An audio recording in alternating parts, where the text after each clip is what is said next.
Well, here it is. What everybody's come to Charlotte to see tonight. The final 10-lap shootout for the Winston. A double file restart. $500,000 at the end of just 10 circuits around. Here we go. Green flag goes in the air, and Elliott gets a good restart, gets out single file, but from second place on back, they're going at it. Down to the inside, outside. As they go to the corner, they are too deep. Dale Jarrett hung up on the outside. Joe Nemecheck works the inside lane now, going after the second position. Steve Park wants some of this too. He dives down low and follows the tire tracks of Nemecheck. Nemecheck not only battling for second, but also battling for the lead. He flashes to the inside of Dale Jarrett and then sets sail for Elliott, but now Jarrett breaks free and moves to the outside himself. The challenge for the lead off turn 4. Double wide off turn 4. Dale Jarrett pokes the nose out in front. Nemecheck briefly looks to the inside of Elliott to make it 3 deep. Jarrett to the lead. Elliott protects second. Double wide for third. Nemecheck to the inside of Steve Park. He'll get by Park, grab the third position, and now go to work on Bill Elliott. Elliott slips a little bit. Joe Nemecheck gets by. He gets tapped by Steve Park.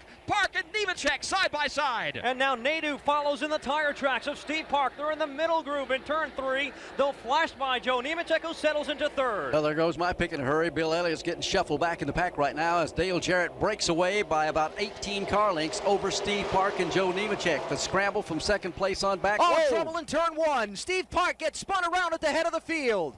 Nemecheck hit him in the rear coming into the corner. Now they collect 2 more cars. Tony Stewart is involved. Also the machine just behind him. Jeff Gordon gets involved in the crash. Everyone else drives away. It started down in turn 3 when Steve Park got into the back of Joe Nemecheck.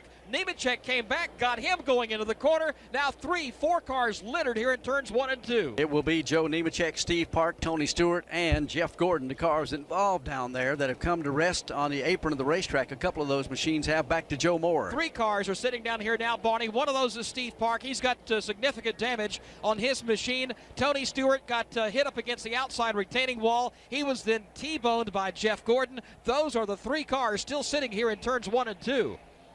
A hard shot for Steve Park up in turn 1. He really took the outside wall in a big way. Here's Nemecheck driving his damaged car back around. We see Jeff Gordon moving around in his machine. Caution here in the final 10-lap segment of the Winston. Things breaking loose, racing for second spot behind Dale Jarrett up into turn number 1, and the yellow flag is out. Tempers getting a little heated here in the final 10-lap segment of the Winston at Charlotte. Steve Park and Joe Nemecheck tangling a couple of times here after the restart.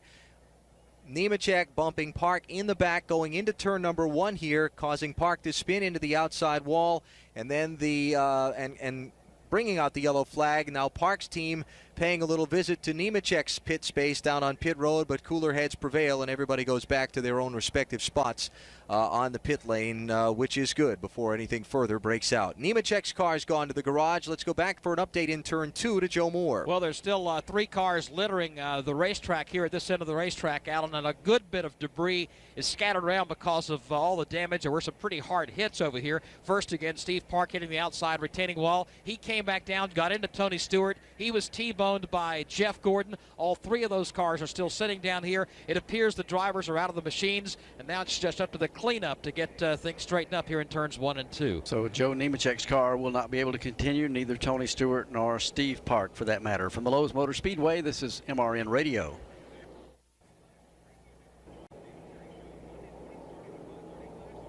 Let's check in the garage area. With Joe Nemecheck, Joe, you had a strong race car, and sparks started flying. What happened? Oh, it's very unfortunate for the whole Oakwood Homes racing team. Andy Petrie Racing, they gave me a heck of a race car. We knew we had the car to win the race, and I just should have had a little more patience, you know. Lap before, Steve got into me and had me turn sideways back there on the back stretch, and I should have wrecked then, but I didn't, and got back around to the front, and I don't know if he let off a little bit early, but I got in the back of him going in 1, and all heck broke loose. It's just really unfortunate. You know, we're out there racing for $500,000, biggest payday of the year, and it just wasn't meant to be. Joe Nemecheck with a strong race car, but he's done tonight. Dale Jarrett will lead when we get set to go back racing with still 8 laps to go. And now look who's up into second spot. Jerry Nadeau, who qualified through the last chance race, the Noble Sprint, several hours ago now, it feels like tonight. He's going to be up alongside Dale Jarrett on the double file restart, with Jeff Burton now moving up to 3rd, Dale Earnhardt to 4th, and Rusty Wallace to 5th. It'll be Terry Labonte 6th, Darrell Waltrip 7th, not Kenny Irwin, he's a lap down. Bobby Labonte 8th, Ward Burton 9th, Dale Earnhardt Jr. is going to be 10th, and Bill Elliott is going to be 11th on the restart, and it'll be 1 to go when they come to the start-finish line this time, so they'll double them up, and we'll try and knock these last 8 laps out one more time and see how Junior and Elliott make out with the 4 fresher tires now from deep in the field. Got any ideas on that one? I'm just sitting here pondering what might happen and what could happen, and we'll find out here in just a minute. I can't see out the window of the booth here, but I'm wondering if there's a full moon tonight. If there isn't, there should be. It seems like this running of this race, a full moon is appropriate anytime. That would be for sure.